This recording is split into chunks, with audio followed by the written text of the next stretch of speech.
বন্ধুরা, টি-20 বিশ্বকাপ শুরু আগামী 2রা জুন থেকে। ভারতের প্রথম ম্যাচ 5ই জুন আয়ারল্যান্ডের বিরুদ্ধে। প্রথম ম্যাচ বিরাট কোহলিদের। রোহিত শর্মারা আমেরিকা পৌঁছে গেছেন দুদিন আগেই এবং বিশ্রাম নিয়েছেন, তারপর প্রস্তুতি শুরু করেছেন। হার্দিক পান্ডিয়া অন্য কোনো দেশে ছিলেন, তিনি সেখান থেকে আমেরিকা গেছেন। দলের সঙ্গে অনুশীলনও শুরু করে দিয়েছেন হার্দিক। রিজার্ভ দলে থাকা রিঙ্কু সিংহ আইপিএল শেষ হওয়ার পর আমেরিকা পৌঁছে গেছেন। বন্ধুরা, বৃহস্পতিবার রাতে মুম্বাই বিমানবন্দরে দেখা গেল বিরাট কোহলিকে। আমেরিকার উদ্দেশ্যে রওনা দিয়েছেন তিনি। শুক্রবার মানে আজ পৌঁছে যাওয়ার কথা, তবে শনিবার বাংলাদেশের বিরুদ্ধে প্রস্তুতি ম্যাচ খেলবেন কিনা তা এখনো পর্যন্ত জানা যায়নি। হ্যাঁ বন্ধুরা, 1 জুন মানে আগামীকাল ভারতের বিরুদ্ধে ওয়ার্ম আপ ম্যাচ খেলতে নামবে বাংলাদেশ।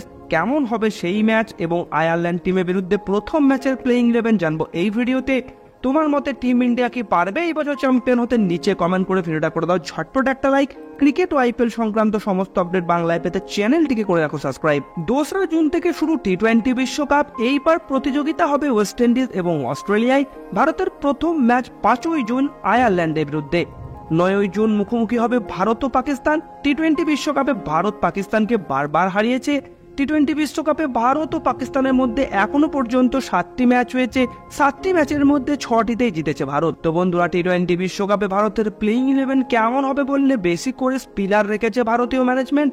কুলদীপ যাদব এবং যুজবেন্দ্র চাহাল ভারতের 2 রিস্ট স্পিনারের পাশাপাশি স্পিন বিভাগের কাজ সামলাবেন রবীন্দ্র জাদেজা এবং অক্ষর প্যাটেল। দুজনেই বাঁ হাতি স্পিনার, পাশাপাশি তারা অলরাউন্ডারও। তো বন্ধুরা, প্লেইং 11-এ ওপেনিংয়ে থাকবেন রোহিত শর্মা এবং এসএসবি। রোহিত শর্মা সেট হয়ে গেলে যে কোনো দলের বোলিং আক্রমণকে ধ্বংস করে দিতে পারেন।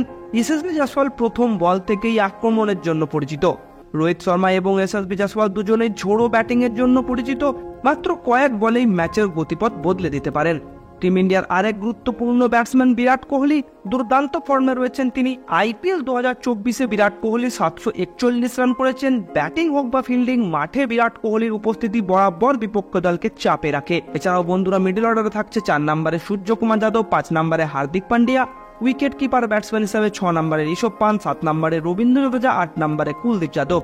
বোলারদের থেকে 9 নম্বরে জাসপ্রীত বুমরা, 10 নম্বরে মোহাম্মদ সিরাজ এবং 11 নম্বরে অর্শদীপ সিং থাকবে। যদি টিম ইন্ডিয়া এক্সট্রা স্পিনার খেলাতে চায় তাহলে অর্শদীপের বদলে যুজবেন্দ্র চাহালকে দেখা যাবে। তো বন্ধুরা, তোমাদের মতে কেমন হওয়া দরকার টিম ইন্ডিয়ার প্লেইং 11? নিচে কমেন্ট করে জানাও। ভিডিওটি ভালো লাগলে কোনো লাইক, শেয়ার, কমেন্ট। কথা হচ্ছে তোমাদের সাথে পরের ভিডিওতে।